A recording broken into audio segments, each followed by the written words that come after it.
Hey guys, I had a question come in from a client today, and so he asked, he said, when I talk to my chefs about bigger orders and getting more food, they keep telling me all of my farmers are growing the same thing. I don't know how to support all my local farmers when everyone sends me the same list of 7 crops.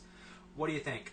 Great question. And instead of just shooting them back to text, I figured, you know what, it'd take actually less time to jump on here, do a live video, let you guys all get the same answer, because this is a question I see a lot. You know, local chefs are looking to deal with, you know, local farmers, but everyone's got the same stuff. So, see if I can count to 4. 4 things I recommend you do. All right, 1 is grow other things. 2 is work on your quality.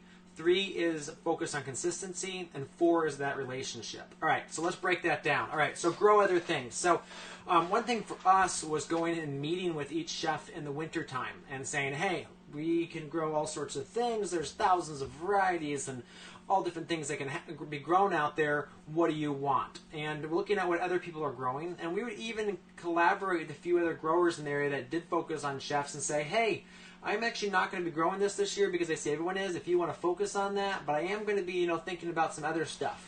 So that collaboration does work, and then, you know, the chef knows that you're going to grow it for them, and then, you know, giving them a heads up too.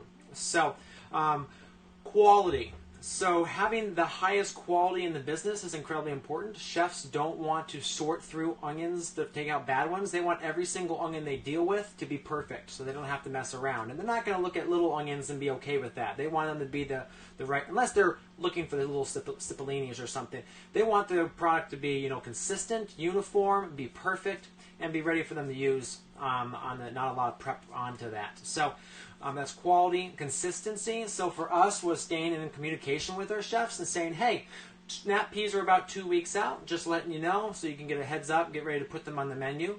You know, and then planting every single week. So we planted lettuce every single week. We planted microgreens twice a week, just to make sure that every single time the chef ordered, they had a consistent product every single week that looked exactly the same. All right, and then the relationship too. So for us, it was very important for us to be hanging out with our chefs, to be eating at their restaurants, even the pricey ones. We would try to, you know, at least visit and have a meal there once in a while, and you know, give them feedback and say, hey, I love this on the menu. Have you thought about doing this with this? You know, some people can take criticism like that. Other ones are, you know, celebrity chefs, and you don't want to mention anything other than it was great, thank you so much. But you know, working on that relationship, inviting them out to the farm, inviting them for, you know, product feedback meetings, saying, hey, let's walk the fields together, see what you're looking at. We had a chef one time that, you know, wanted arugula in a certain size. He wanted basically full plants of arugula about, you know, 6 inches tall. And so I actually went out to the field, cut some of the different plantings and laid them out and said, which one, you want this one or this one or this one? So he was able to look at each of those different ones and check out what he wanted. So yeah, I mean, chefs can be great money. They can be an incredible headache. But if you treat them well and work with the right ones and ruthlessly, you know, sort the ones that don't treat you well or you're, you know, flaky about ordering, then, you know, they can be a great asset to your business. All right, go get them.